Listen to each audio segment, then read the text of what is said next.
교단입니다. 미국 그랜드 레피드에 있는 칼빈 대학 칼빈 신학교를 운영하고 있는 교단이죠.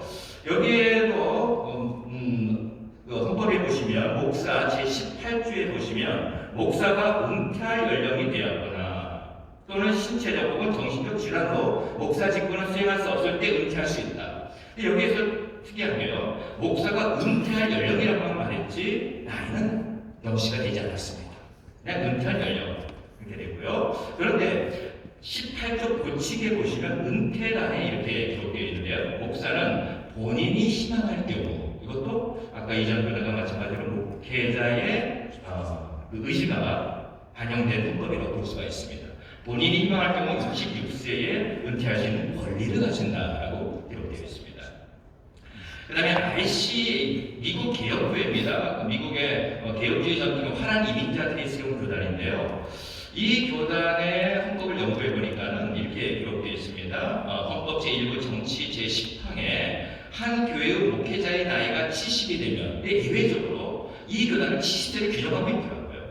우리 한국 교회랑 조금 비슷하더라고요. 그 교회와의 사역관계는 종료된다라고 말하고 있습니다. 그 다음에 그 중간에 보세요. 70세가 된 목회자라도 계약에 의해 컨트랙트에 의해서 사역을 지속할 수 있다. 이때 그 계약 기간은 12개월을 넘어서는 안 되며 계약을 갱신할 때는 컨시스토리와 노예의 인준이 있어야 된다. 이 컨시스토리는 한국교회로 말하면 공동의회입니다. 그다음에 은퇴한 목사의 경우도 위임의 형식으로 사역을 감당할 수 있다라고 하는 규정이 미국 RC 교단의 헌법에 나와 있습니다.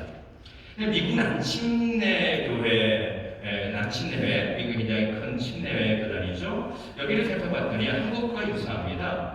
제가 이 교단의 헌법을 아무리 봐도 정년에 관한 규정은 나와 있지 않았습니다. 그래서 그 미국의 현지에 있는 그 남침내교회 소속 교단 목사님과 통화를 해본 결과 여기는 은퇴 전까지 개교에게 일임을 한다고 그게 나와 있고요. 남침내 교단의 전통은 목사의 지부장은 없다라고 그 소속 교단의 목사님이 저에게 말씀을 해주셨습니다. 이렇게 살펴본 결과 국외 미국 교단의 특히 미국 장로교 개혁교회 주류 교단에는 주로 정년은 없고 종신제입니다. 그러나 RCA 한 교단에서는 70으로 딱 정해놓고 그 이후에 사용할 수 있는 길을 열어주고 있습니다.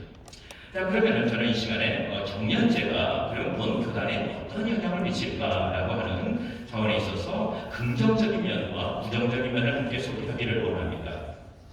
먼저 여러분 70이라고 하는 숫자 보시면은 85페이지 중간 쪽에 있습니다. 70이라는 숫자는 성경에 근거한 것은 아닙니다. 성경에 어디 곳에서 70이라는 것은 나오지 않습니다. 따라서 이는 시대와 사회에 따라 축소 또는 연장될 수 있는 다변적인 숫자입니다. 그렇다면 정년 연장이 본 교단에 어떠한 긍정과 부정적인 영향을 미치는지 이걸 제가 한번 읽어보도록 하겠습니다. 본 교단의 긍정적인 영향입니다. 목회 일선에서 사역하시는 60대 목회자들은 교단과 교회와 교단 부흥과 세움의 중요한 역할을 감당하신 분들입니다. 아직도 사역할 능력과 의지가 있는 분들이 많습니다. 대부분의 사람들은 일정한 나이 이후에는 체력과 정신력의 저하로 목회적 능력이 급격하게 하락한다고 생각합니다. 그러나 최근 평균 수명의 연장과 의료의 발달, 건강관리에 대한 목회자의 관심 증가로 연령만으로는 신체적 건강을 판단할 수 없게 되었습니다. 70세의 나이에도 젊은 건강을 유지하는 목회자들도 많이 있습니다. 비록 나이로 인하여 신체적 기능이 좀 저하된다 하더라도 오랜 기간 축적된 목회적 지혜와 역량이 현저하게 저하된다고 보여지지는 않습니다. 목회의 기효율성보다는 오히려 성숙한 목회의 모델을 제시할 수도 있습니다.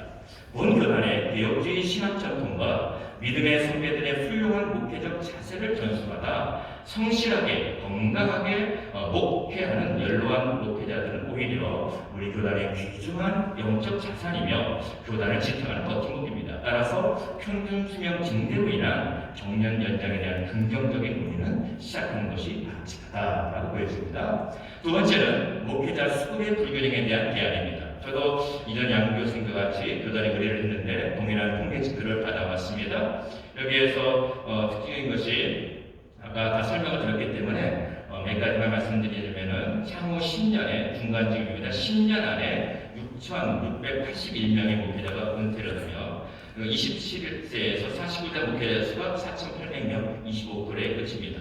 그렇기 때문에 목회자 수급의 불균형, 이전에 강의를 많이 들으셨기 때문에 참고해 주시고, 분명한 것은 뭐냐? 저도 연구해본 결과 향후 목회자 수급은 분명히 불균형을 초래할 것이라는 분명한 사실로 보여집니다.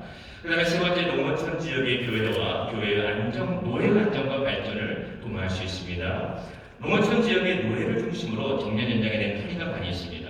노예가 조직되려면 일정한 지방 안에 21당회에 조직된 교회를 필요로 하는데, 노예에 있는 목사와 당회에서 구성된 총대 장로로 조직을 합니다. 그런데 지금 농어촌 지역은 벌써부터 진행된 고령화로 인해 목회자와 성도의 평균 연령이 상당히 높아져 폐당회가 늘어납니다. 따라서 정년으로 인한 목회자나 장로가 은퇴하여 미조직 교회가 된다면 노예의 존립과 총대 파송에 어려움이 발생할 수 있습니다. 따라서 이 농어촌 지역의 특성을 감안하여 정년 연장에 대한 논의를 할 필요가 있다고 보여집니다. 그럼 부정적인 영향은 뭘까요? 이건 좀 정서적인 면인데요. 목회자의 정년을 연장할 경우에 인사 정책 및 부목사들의 사기 저하가 우려가 됩니다. 청년 실업과 조기 퇴직이 만연한 사회적 상황에서 교회가 목회자의 정년을 연장하는 것은 어느 정도 비판은 면할 수 없을 것으로 보입니다. 지금 본교단의 부목사, 기관목사들이 38.6%, 약 40% 육박하는데 대부분의 목사들이 30% 이상이 부목사로 목회 사역을 마감하게 됩니다. 따라서 이 부분에 대해서 약간 사기 저하가 우려가 되고요. 그다음에 목회자들이 사역자를 구하지 못하여 지금 현재 이중직을 차고 있는 상황 속에서 너무나 서둘러서 연장을 추진할 경우에 단기적으로는 교단의 젊은 목사님들에게 목회 사역자를 구하는데 많은 어려움이 있을 수가 있겠다라고 어떤 분들을 인식해 볼 필요가 있고요. 그다음에 또 하나는 개개의 목회자들의 역동성의 저하 및 시대 변화에 따른 부정현상이 우려가 됩니다. 지금요, 이 4차 산업혁명 시대의 초입기입니다. 우리 사회는 인공지능의 출현으로 새로운 목회 패러다임을 요구하고 있습니다. 이런 급변하는 세대 가운데 성도들은 새로운 문화에 맞는 설교와 목회적 돌봄을 원하고 있는 실정입니다. 그런데 목회자가 연령을 이유로 사회의 변화를 감지하는 데 적극적이지 못하고 매너리즘에 빠져 있다면 교회 운영에 비효율성을 초래하고 목회적 악후성을 유발할 수가 있습니다.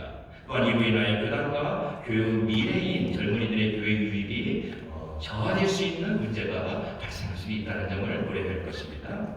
네, 세 번째는 정년 연장에 대한 교단 내 공감대의 부족입니다. 이번에 아까도 통계를 발표하셨는데, 물론 많이 여러 가지 요소를 고려해봐야 되겠지만 아직도 공감대가 좀 부족하지 않나라고 하는 인식이 좀 있습니다. 그래서 이 일을 실현하기 위해서는 많은 시간과 노력이 필요해 보이고요. 전년연의 교단의 공감대를 형성할 수 있도록 좀 연구와 소통의 장이 마련되면 좋을 것 같습니다. 제 대안입니다. 대안만 읽고 마치도록 하겠습니다. 정년 연장에 대해서 본 교단 내에 다양한 의견들이 존재합니다. 그 안에는 긍정적인 면과 부정적인 면을 다 포함하고 있습니다. 따라서 피해자는 자신과 조심스러운 제안을 하는데요. 제가 눈여겨볼 필요가 있는 교단의 아까 소개한 RCA 교단입니다. 미국 개혁교회입니다. 교단은 70세의 정년을 법을 규정하고 있고, 그러나 70세가 된 목회자라도 정년을 연장하여 신청할 수 있도록 법적으로 길을 열어주고 있습니다. 70세가 된 목회자라도 개교회와 합의하여 계약 관계가 형성이 된다면 노예를 거쳐 매년 계약을 체결하는 형식으로 하든지 아니면 일정 기간의 위임 형식으로 목회 사역을 열어줍니다. 이러한 제도는 본 교단에서도 연구할 가치가 있다고 봅니다. 자, 항중직 목사의 임기는 항중직의 개념과 관련하여서 이해를 하셔야 됩니다. 항중직이 개인적인 차원에서는 목사의 임기는 없습니다. 구태가 목사입니다. 그러나 유기적 교회라고 하는 차원에서 항중직이라는 것은 임기의 제한은 있을 수가 있습니다. 이건 유기적 교회적인 차원입니다. 따라서 정년에 관한 것을 다룰 때 유기적 교회로서 개교회의 특성을 좀 살릴 필요가 있다고 보입니다.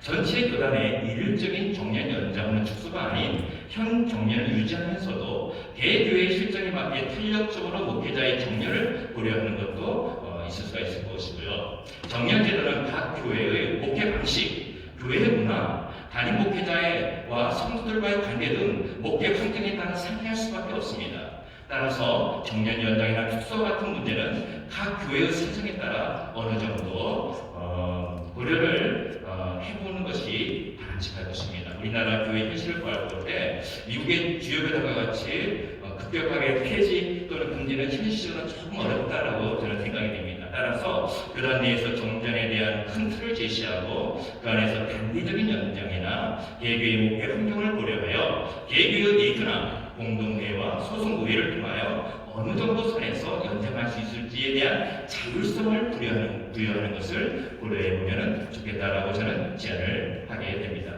자, 목회 현장 정년 현장은 참 긍정적인 의견도 있고 부정적인 의견도 많이 있습니다. 이런 것 가운데에서 우리는 앞으로 고령화 사회와 새로운 시대의 패러다임을 요구한다라는 것들을 잊지 마시고 목회 정량과 상관없이 우리 목회자는 끊임없이 자신들의 목회 능력 개발, 변화, 또 적응력, 건강 유지 등의 힘을 써서 언제든지 우리가 주님께서 부르신 날까지 최선을 다해 목회하는 목회자가 되면 좋을 거라고 생각이 됩니다.